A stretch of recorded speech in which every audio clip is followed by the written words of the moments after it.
But the highway wind kept blowing in my ear about something missing I had to find.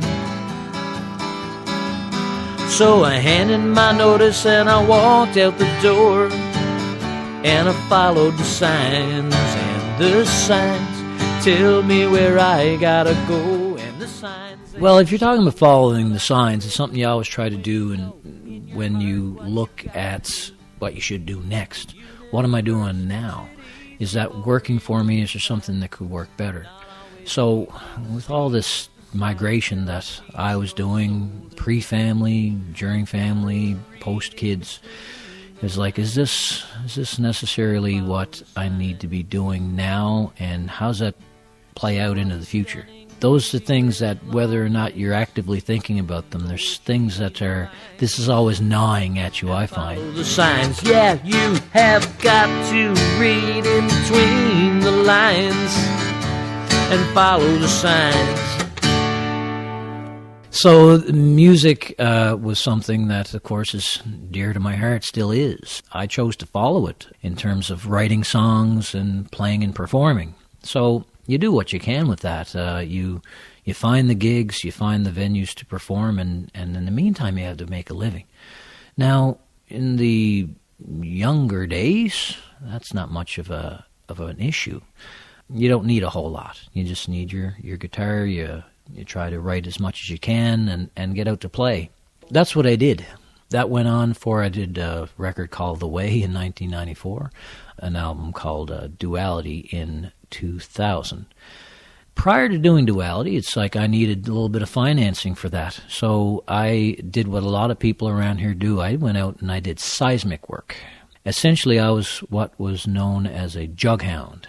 And that means you go out and you place equipment in whatever type of terrain Western Canada has to offer in terms of where they're looking underground. It's pretty intense physical labor. It's long hours. And at one point I did like 84 days straight, 12 to 14 hours a day. But that was fine. It was all for a purpose. It was temporary at that time. After I met my wife, Marcella, I recorded another album in 2006 called Follow the Signs. And the Signs at that time took me back out to Calgary. We had some plans to get married. I was looking to make a bunch of money. And I ended up in the office as a recruiter on contracts for several years doing that, up until when my son Seamus was born in 2009. And during that time, there was a significant downturn in the economy, and I ended up driving a crew bus for a time that one winter just to kind of continue to make ends meet. So I think I'll just head it on home and pack it all up.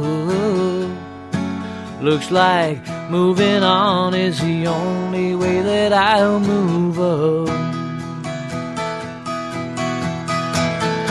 If you care, you can call me the Forgotten Islander. A bunch of dreams surrounded by the sea. And while I know I'll never forget the island, sometimes it feels like the island's forgotten me. It worked for me until it didn't work for me anymore. Every person's situation is different, and some people thrive with the mobility. It fits their lifestyle wonderfully. They enjoy the time off when they have it, and they are able to do the work without issue. Some people are happy at home forever, and some people want to go out and see something else. That was how I felt at the time, and I felt that there was nowhere I could take my life in PEI at that time. I felt that opportunities arose elsewhere to help find myself. Now it's easier to sing this song than it is to live it. 'Cause talk is cheap when there's only wild notions in it. And while I know it's the scariest thing that I've ever done, I'd rather be a brand new child than a forgotten son. My father passed away in 2001. I grew up on a farm, and he grew carrots, parsnips, and summer savory. But the summer savory was one thing that my father and I shared a passion for.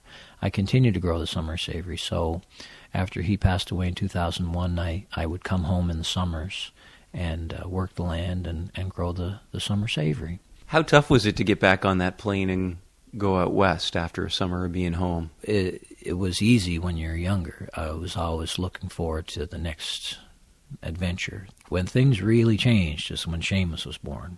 And it was out of necessity that I had to go and drive that bus that winter. But he was born in August of 2009. I went out that winter in December 2010 when he was 6 months old.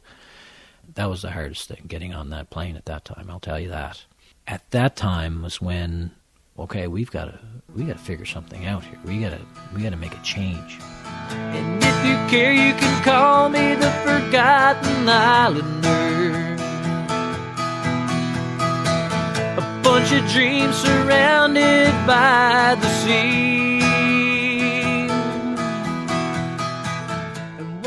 We built this house with the idea that we would rent it out in the summer. Now that income turned out to be very important, as I decided that I Googled 2-year nursing program, and accelerated nursing came up from UPEI. It was where if you have a previous degree, which I did, you could do a 4-year baccalaureate program in 2. Started doing some soul searching. It's like, would this be for me? Could we do this? Number crunching financially. And we decided, yes. What was it like for you to go back to school? That was awesome. I loved it. I enjoyed being the older guy, 41 when I entered the program, and I finished up when I was 43, yeah. When I was in school, I thought, my father would get a kick out of seeing me do this. Just learning something that is completely out of my comfort zone or my experience. Nursing wasn't something that I ever thought of doing, and I think that's where family comes in. Family, when Seamus and Emmylou came along, that brings out a different part of yourself, maybe a more nurturing side. I've always enjoyed people, so that fit was really good. I feel I lucked out. I did my 4th year placement at the emergency department at the Kings County Memorial Hospital, and that turned into a permanent job for me.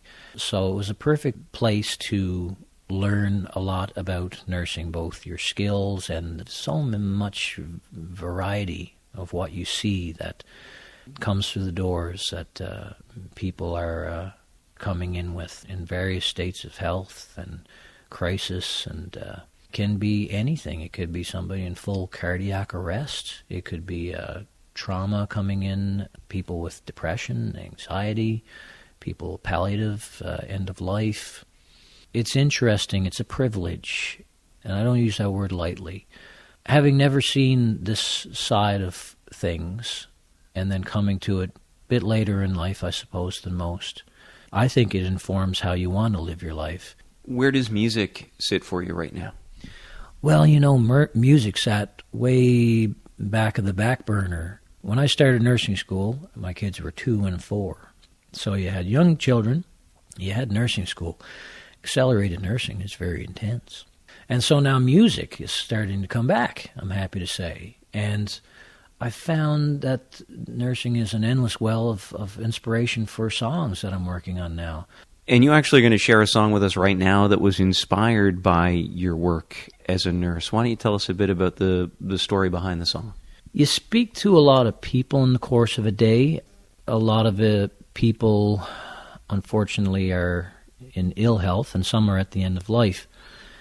People have certainly reflections, advice, and I try to listen to that advice, especially being a parent myself. And one common thing you hear about is, time with family. Work is important, but some people feel they work too much when they could have been spending more time with their kids. And that struck me when one gentleman said, I could have spent more time at the park with the kids. It's like, that sort of line stuck with me. And this tune is directly inspired by that. It's not about one particular person, but a few of the people I've met along the way. Sue came into the ICU with an hour or two to go. On borrowed time and a morphine drip, her thoughts began to flow. Her son Jay was on his way and trying to make it there. She said these words that sounded like a prayer. Go play with your kids, don't pick up that extra shit. If it means you're gonna miss your daughter dancing, life's what you make of it. It's such a precious gift, a line in time you only get one chance with. Sue was an RN from way back when, you never did complain. The manager said we're busy, so you're missing Jay's big game. Though unions stop the endless days, they'll still lay a heavy hand before you end up in this bed. Please understand.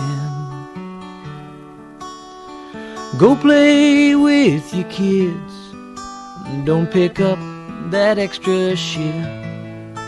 If it means you're gonna miss your daughter dancing, life's what you make of it. It's such a precious gift, a line in time you only get one chance with. On speakerphone from Pearson, Jay said, Mom, it's alright. You did your best, but I gotta go there, calling my flight. As the phone went silent, Sue went silent too. It was the last time she'd hear I love you. We got her clean, turned off the machines, and closed Susan's eyes. As I left the scene, the grief washed over me like some kind of strange surprise. I filled in my line with some vacation time and called my family.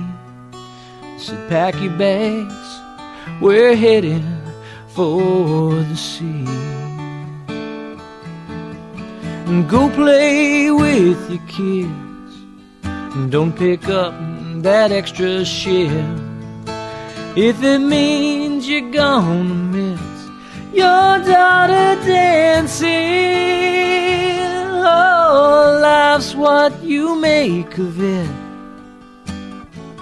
It's such a precious gift, a line in time you only get one chance with.